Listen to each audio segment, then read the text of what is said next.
At this point in the program, I had planned to be welcoming Dr. John Mazziata, CEO of UCLA Health and Vice Chancellor of UCLA Health Sciences, to the podium, but he wanted me to tell you that he has COVID. He's decided to stay home, so I think we all agree that's a good idea, and he sends his regrets. Instead, I'll share his remarks with you. UCLA Health is proud to play a leading role in developing a detailed understanding of the human immune system and translating those insights into life-saving immunotherapies. Because of the prevalence of immune-related disorders, the California Institute for Immunology and Immunotherapy has the potential to reshape the future of biomedical science and medicine. In fact, Dr. Mazziata says he can think of no disorder for which treatments would not be improved by a better understanding of the immune system, and this includes aging. The new UCLA Research Park will combine bioscience research with quantum science and engineering. Our goal is to build the immunological equivalent of the Silicon Valley here in Los Angeles. With the university's expertise and state-of-the-art facilities, the CIII will attract the world's best scientists and trainees. The Institute at UCLA is an innovative public-private academic partnership unlike any other. Public, the state of California; private, philanthropists, such as those on today's panel that we're going to hear from, as well as corporations and academia, namely UCLA. The collective strengths of the state of California, the community, and the university make the Institute the ideal ecosystem for the development of cures for some of the world's most prevalent chronic and serious medical conditions. The Institute will be an engine of economic development as new scientific insights lead to new therapeutics, which spawn startup companies and intellectual property that sustain the Institute, the region, and the state, while simultaneously benefiting patients worldwide. Now, I would like to introduce the moderator of the next panel, Lindsay Williams. Lindsay is the Associate Vice Chancellor for Health Sciences Development, overseeing development teams for the UCLA Schools of Medicine, Dentistry, Public Health, and Nursing. Lindsay, it's all yours.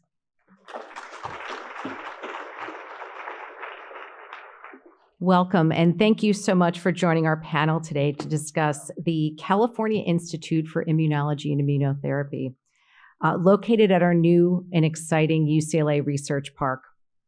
Our topic is so important today because the CIII, which is the way I'll abbreviate our California Institute for Immunology and Immunotherapy, is a really unique partnership. It's a unique opportunity to grow biotech innovation here in Los Angeles. We hope you're as excited about this opportunity as our panelists are today. I'm Lindsay Williams. I'm our Assistant Vice Chancellor for UCLA Health Sciences Development, and I'll serve as our moderator. I'd like to introduce today's speakers, who are co-founders of our recently announced California Institute for Immunology and Immunotherapy. And we will start with Dr. Esrailian. Dr. Esrailian is the chief of the Vatche and Tamar Manoukian Division of Digestive Diseases at the David Geffen School of Medicine at UCLA. He's a physician, an Emmy-nominated producer, a philanthropist, an investor, and an entrepreneur. Dr. Owen Witte is a professor of microbiology, immunology, and molecular genetics at UCLA. He's the director emeritus of the Eli and Edith Broad Center for Regenerative Medicine and Stem Cell Research. Dr. Arie Belldegrun is the chairman of Bellco Capital. Dr. Belldegrun is also a research professor and founder and director of the UCLA Institute for Urologic Oncology at the David Geffen School of Medicine. And Dr. Gary Michelson is the founder and co-chair of Michelson Philanthropies. He is a board-certified orthopedic spinal surgeon and a diplomat of the American Academy of Orthopedic Surgeons. Welcome.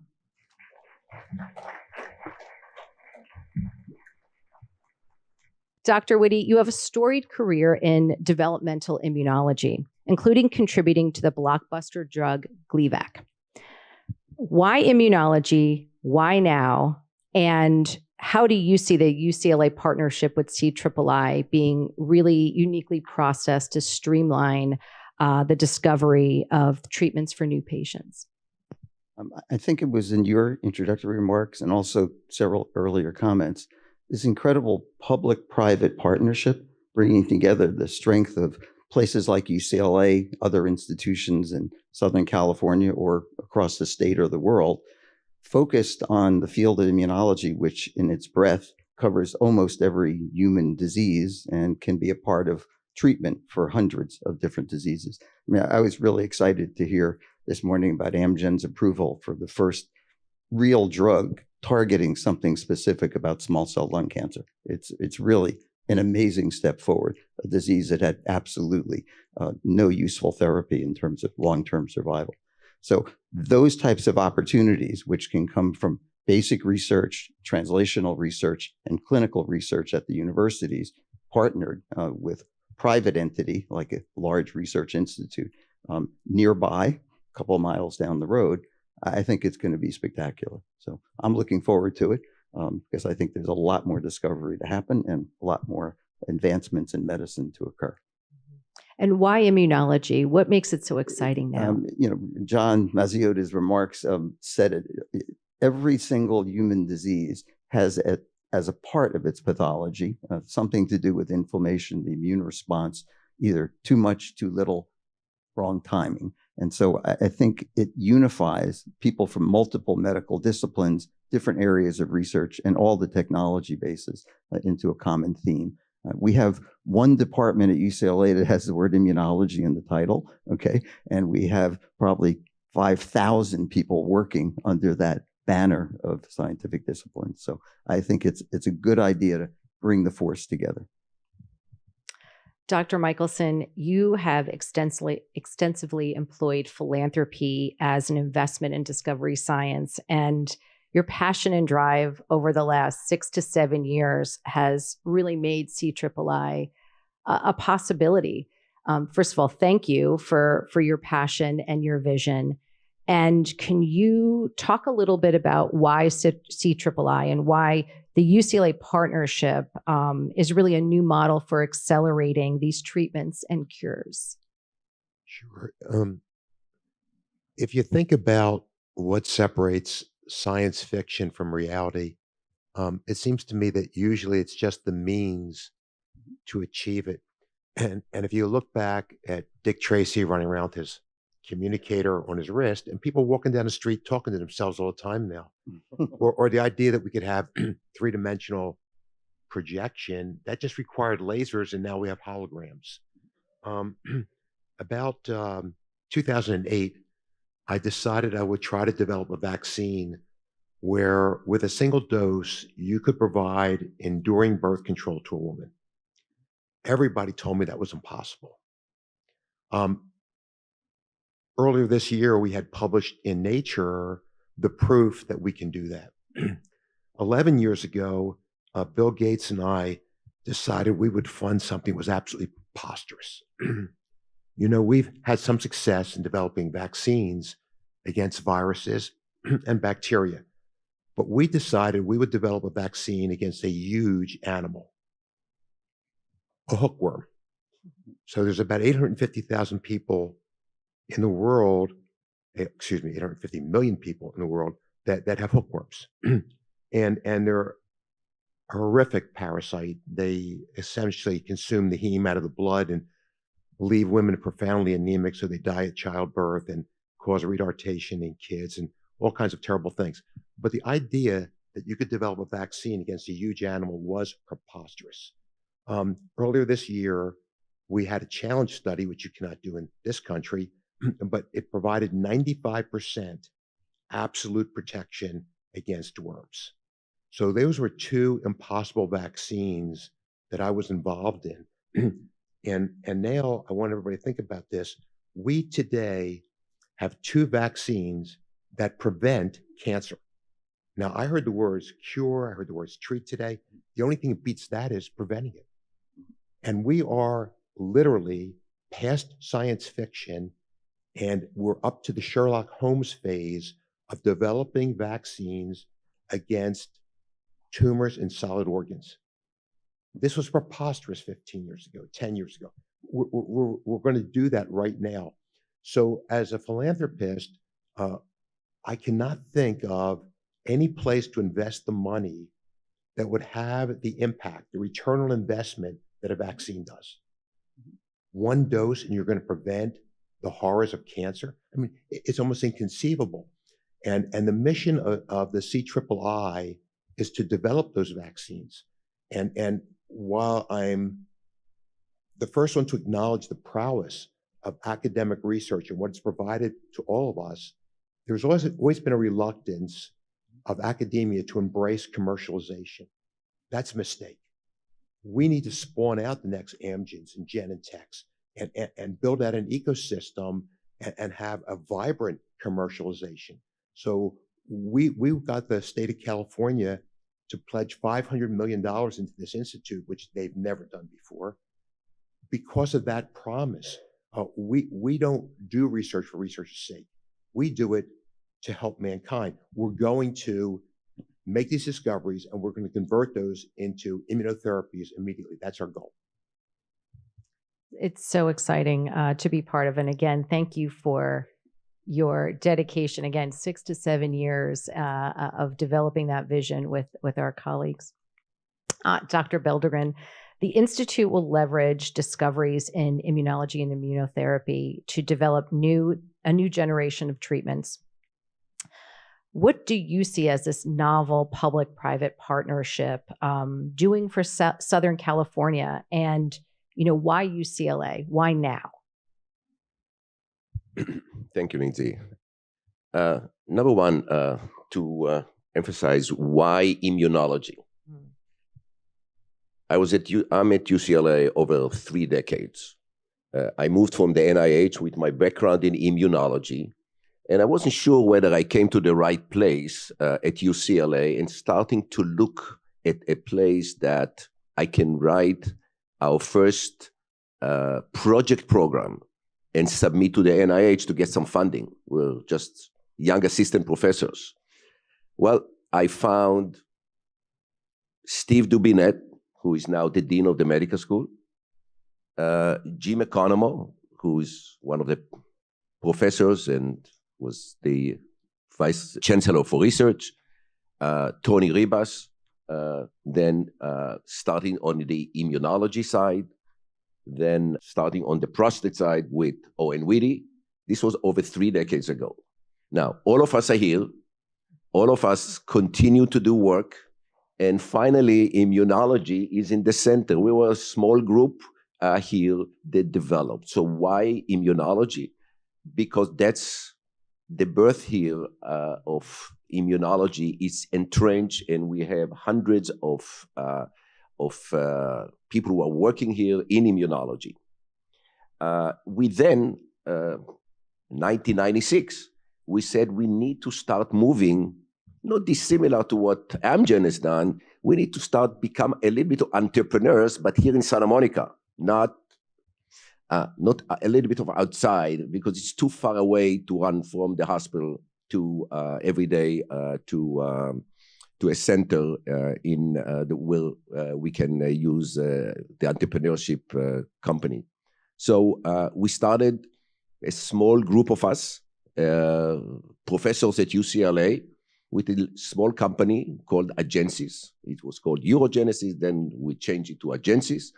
And again, talking about immunology, when I think of Owen sitting there over 20 years ago and say, we discovered a gene here in Santa Monica that's called Nectin-4, and an anti-Nectin-4 antibody was created.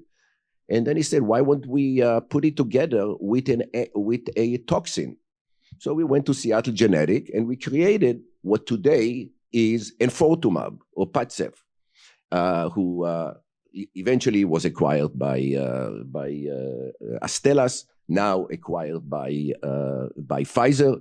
And obviously, nobody knows. When I spoke with the CEO of Pfizer, he had no idea that actually was created here.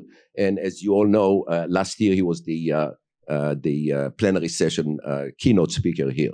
So I think that, and then obviously we continue to Cougar and continue to Kite and so on. So I think that UCLA has what it needs to work definitely in the field of immunology. Now, about the institute. we started the effort about 6 years ago. We should have started it 10 years ago, because then if the Institute would have been during COVID, I think we would have made a much more impact in the world where if the Institute would be there with the collaboration.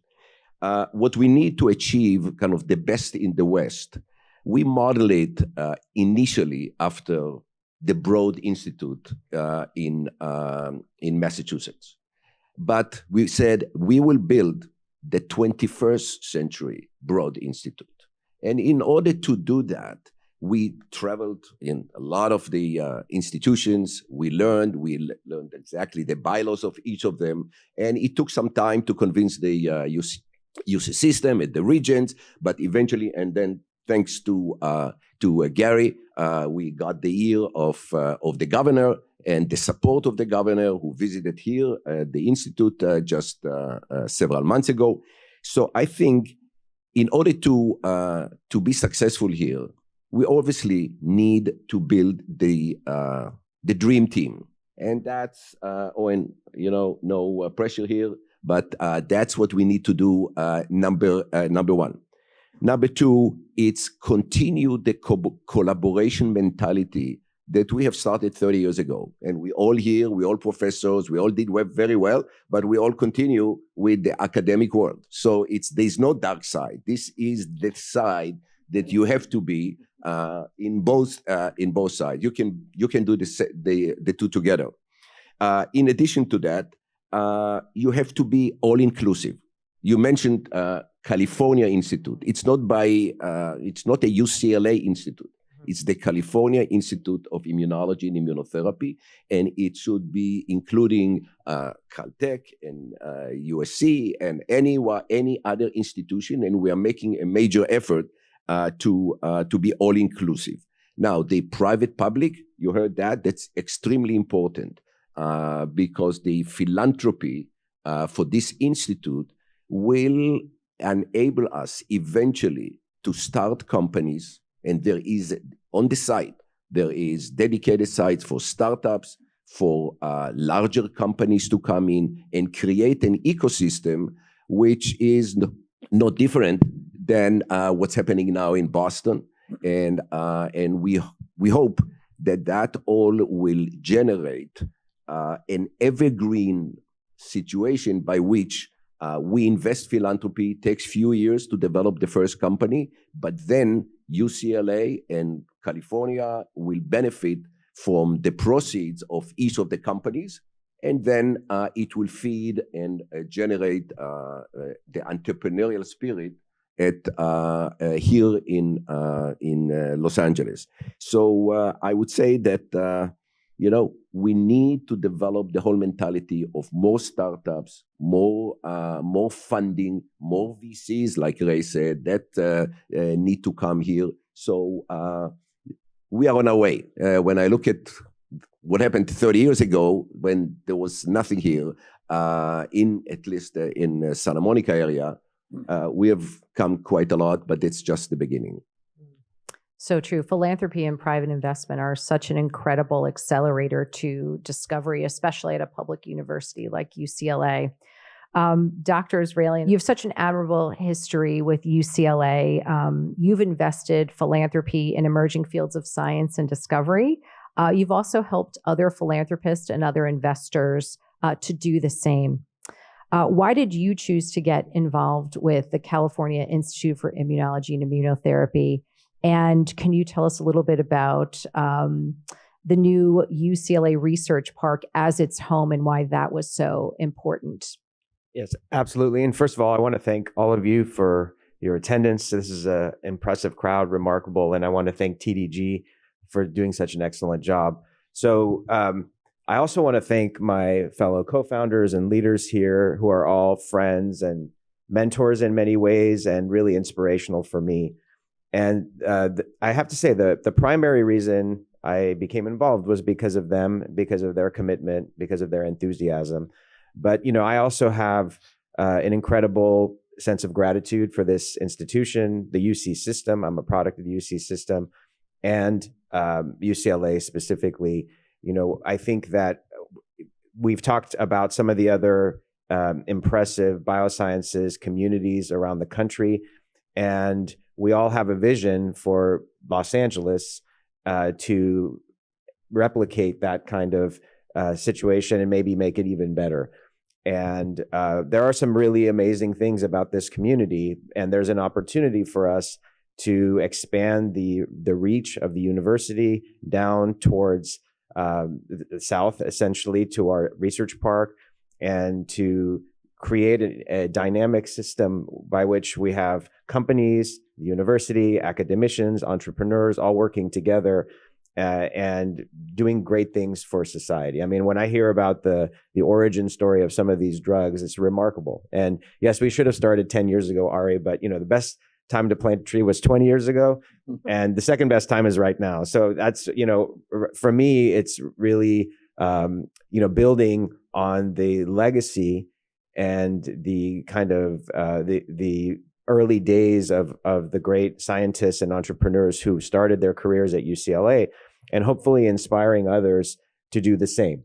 And, when I was a young faculty member here, still technically a doctor, but when I was a real doctor, I think there was a sense that there was really no reason to try to develop anything entrepreneurial because it wouldn't really go anywhere. And that's clearly not the case. And it's a testament to all of you for changing the culture in the university and building the relationships. I see all these remarkable companies and leaders here today, and they're at UCLA, and here we are in Los Angeles, with this conference. So for me, the inspiration was really to try to look at the great examples of institutions like the Broad and others, and communities like Cambridge, and say, why can't we do that in Los Angeles, and why can't we do that at UCLA, the top public university? And one of the things that's also remarkable about this campus, for those of you who have a chance just to walk around a little bit, minus the helicopters and security and everything, is the fact that you can, in a 10-minute span, you're going to cross a world-class medical school, health system, and then eventually School of Engineering and Public Health and Management, and even Arts and Architecture and Humanities, of course.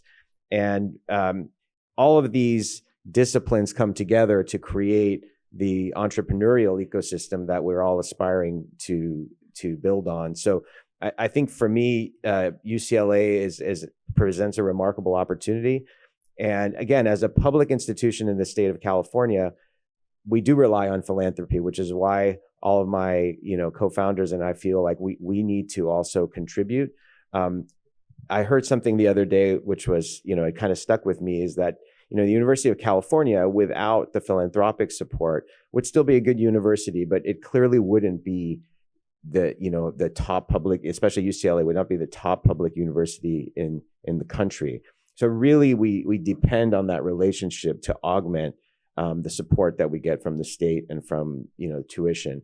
And secondly, you asked about the research park. So when we first started this odyssey, we were really thinking about building something physically on the campus. And for a variety of reasons, including, COVID-19, things kind of slowed down for a while. We were just all trying to survive. And then we reinvigorated the conversations afterwards, and the opportunity to actually take over an existing facility right in the heart of the city, and to combine our vision for the California Institute for Immunology and Immunotherapy with a quantum sciences innovation hub in partnership with engineering and physical sciences at UCLA was really, an unbelievable opportunity that we could not pass up. And I think the synergy actually helped the project to be realized, and for the state and the regions and everyone to finally say, this is a kind of once in a generation type situation. For those of you who are unfamiliar, there used to be a mall called the West Side Pavilion, which is kind of an iconic mall all the way down Westwood Boulevard and at Pico. And it's an amazing location in our city. It has a history. And for us to now create this, transformational biosciences and computer science, engineering, physical sciences community all around quantum in one place is really, kind of unbelievable. And as you can tell, I'm very enthusiastic about it, but I'm a cheerleader. So I feel like the best is yet to come, as Dr. Belldegrun said. It's an incredible facility down the street, and I think when we all did the initial walkthrough, our other co-founder for the California Institute for Immunology Immunotherapy, Meyer Luskin, told me to not look so excited because it would tip our hand. I'm like, too late. This is gorgeous, guys. It was really is such an incredible opportunity to acquire that on behalf of UCLA. The facility itself is quite incredible. I'd like to ask Dr. Michelson, followed by Dr. Witte, why this physical space, the UCLA Research Park and the California Institute for Immunology Immunotherapy, how it could really help with funding with biopharma partnerships and with both philanthropy and investments, how that could really serve as an accelerator, all of the things coming together at this time. So let me give a shout out, first of all, to three people who are not here today. Meyer Luskin, who's a wonderful man, Michael Milken, and Sean Parker. I'm sorry they couldn't be here today. In mentioning their names, it's a bit like when 20 rock stars came together to record We Are the World. They walked out. Nobody said, I want my name on the album. Nobody said anything. And I don't recall that ever happening again. And in the world of philanthropy, it's a bit unusual to see a group of people come together and say, I just believe in this vision. I think this is going to change the world. It might be too late for me, but this is going to make a difference in my children's lives. This is going to change the world. And it's been one of the great pleasures of my life to walk into a room where I'm not the brightest guy, I'm the stupidest guy. Everybody in the group is smarter than I am. And it's just a great pleasure. It's been a pleasure to work with these people. And the other thing is, I've actually written op-eds have been published on NIH. And one of the problems has been they refuse to adapt themselves to the real world. Many, if not most, of the problems that are solvable by a single brain have been solved. Now we're looking at the problems of immense complexity. And the immune system is one of those. And to solve that problem requires what Bob was alluding to. You need big data. You need deep machine learning. You need pattern recognition. You need artificial intelligence. You need to take all these people who are siloed in those buildings they was just talking about and get them to come together like the Manhattan Project and work convergently on a single target, because that's what it's going to take to solve these problems. And one of the things that we are offering that no academic center has ever offered is each of the founders had some unique quality other than being able to write a check. So Arie has started one of the most successful companies. He's cured cancers that were incurable. I mean, you can't get better than that. And he's run 3 venture funds that have all been successful. In my foundations, we run 2 of the most successful incubator accelerators in the world. We don't care about making money, but we care about it uses a commercial enterprise to take people down the runway to achieve the ends that we're interested in. Eric's been immensely successful. Meyer Luskin is an incredible businessman. Mike Milken started the Prostate Cancer Foundation and Faster Cures. Sean Parker spawned out 12 successful biotechs. So we're bringing together not just a group of philanthropists who can write a check, but an immense reservoir of talent that is vital to this.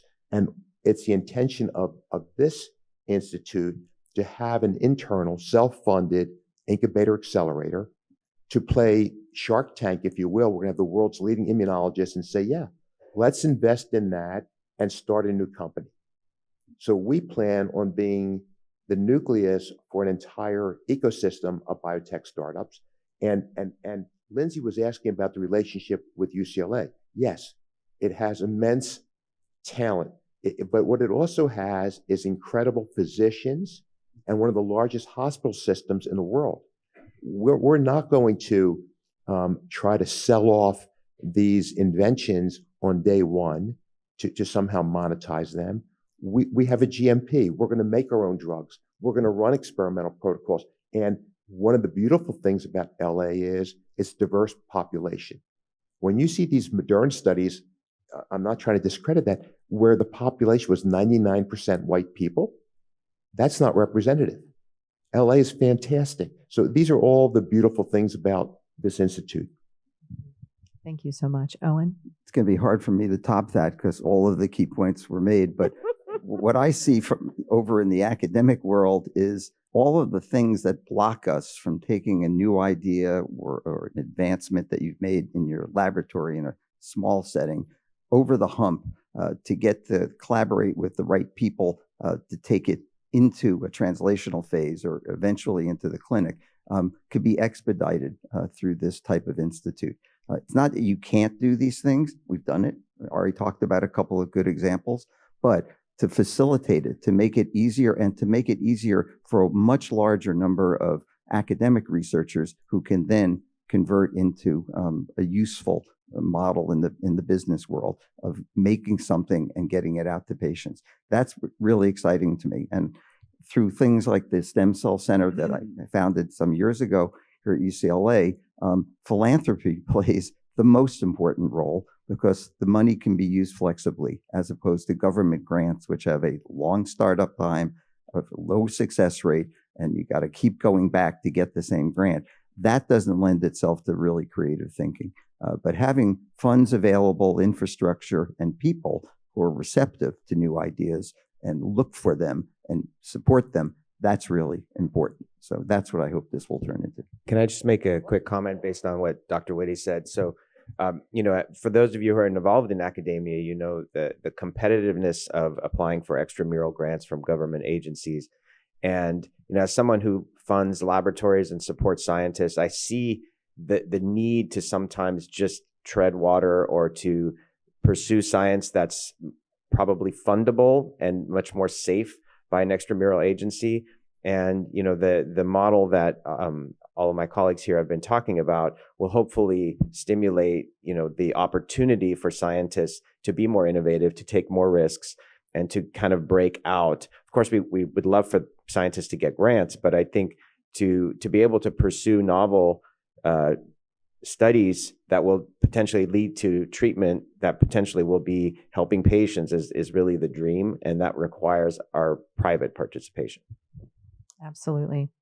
The California Institute for Immunology Immunotherapy is a separate 501c3, but a partner to UCLA, and has an incredible opportunity to work with both philanthropists and investors in a way that broadens the traditional relationship that universities have had with philanthropists. So it's a very exciting opportunity to really see what the community can do from a partnership standpoint.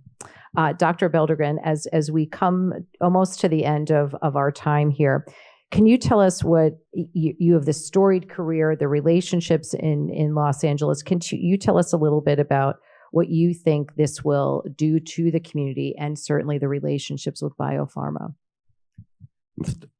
I'm trying to think of some points that were not mentioned yet, but I think at least I want to focus on two additional points that were not really clarified. One is cutting bureaucracy. Anybody at UCLA who worked over the years knows and wants to start a company knows the complexity. TDC is great. It's much better today than it used to be, and definitely the new administration, but still bureaucracy is there. Now, the Institute will hold its own IP. So technology that developed within the Institute is part of the IP. You don't have to go to upper campus, anywhere. That's your IP, and we can negotiate with any academic or non-academic center or company to start anything that can become an entrepreneurial company. So anything that is done in collaboration with UCLA or done in collaboration with other institutions will be a shared IP. So the idea is, number one, to cut as much the bureaucracy as we can. And number two is to have an address. There will be an office that will have any new young postdoc or assistant professor that wants to start a company. We will help him with with funding, with ideas, with development, with contacts. So it's a one-stop shop. Finally, it's the education. Educating the next generation of entrepreneurs is very important. I'm very proud to hold the UCLA chair, the Roy Dumaney chair in urologic oncology, but Roy Dumaney started a program here. The late Roy Dumaney started a program here, the business of science. That is something that we need to take to a completely different level, and we hope that that will kind of stimulate the next generation to come with ideas. I've seen how, and interacting with the Broad and the Koch Institute, the postdocs who are coming there to the after PhD or during PhD or with an MD PhD already think what they want to develop and what company they want to develop.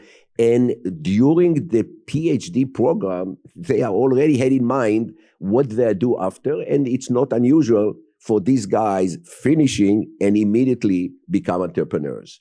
That takes time, that takes development, and I hope that our institute will stimulate all of that. Absolutely. With our last few minutes, we'll kind of work our way this way, starting with Dr. Michelson. Any closing thoughts, final thoughts about our audience members who are either researchers or inventors or investors? Any final thoughts for how partnership, how you see partnership, the openness to partnership with CIII and our audience, and what you think is next for that partnership? Okay. So right now we are in the phase where we are raising funds, and philanthropy is one source of that. I really would like to find some business partners. It just strikes me that the last naming rights for football stadiums have gone for between $700 million and $1 billion, and all they're renting is putting their name on there at $25 to $30 million a year. I was mentioning this last evening to somebody. Takeda paid the University of Washington $30 million for nothing more than the right to walk down the hallways. But if you think about that, that's even better than a right of first refusal on technology that's being developed, because there is no first offer. You are it. And you're right there when they're doing this work, and that's getting in as early as you can possibly get on the next world-changing discovery.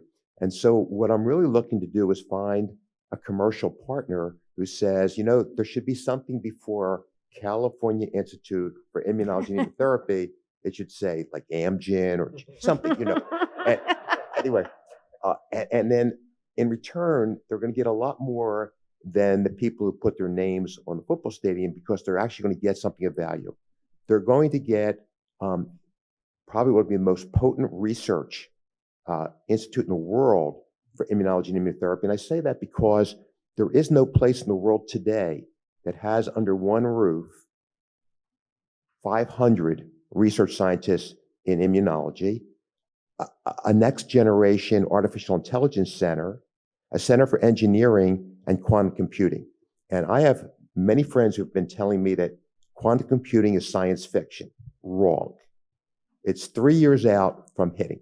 And I personally think that's going to be like throwing a bucket of gasoline on AI.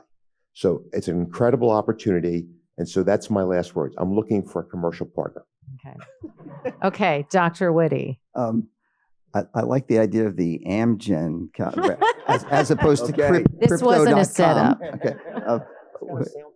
This was a setup, a perfect setup. This issue of getting collaborative teams together, in a physical space and maybe even in a mental space is the most important thing about the collaborations. All of these integrated technologies, the new frontier in AI and quantum computing right next to each other, to me is really exciting. I've been at UCLA for 45 years, and I always found that I could find an expert in the thing I need to know about just by walking across campus to engineering, math, wherever it was. And that trend should be concentrated in a place like CIII. I think it's going to happen, and I think it's exciting. Wonderful. Dr. Esrailian. Well, first of all, I want to say Dr. Michelson is incredibly smart, so I don't want him to sell himself short. But I want to echo what he said in terms of, besides just kind of the name in front of the California, we are looking also for partners for our research park and for our California Institute. I've had so many friends who are from the venture capital world or biosciences world asking if they could potentially get some space.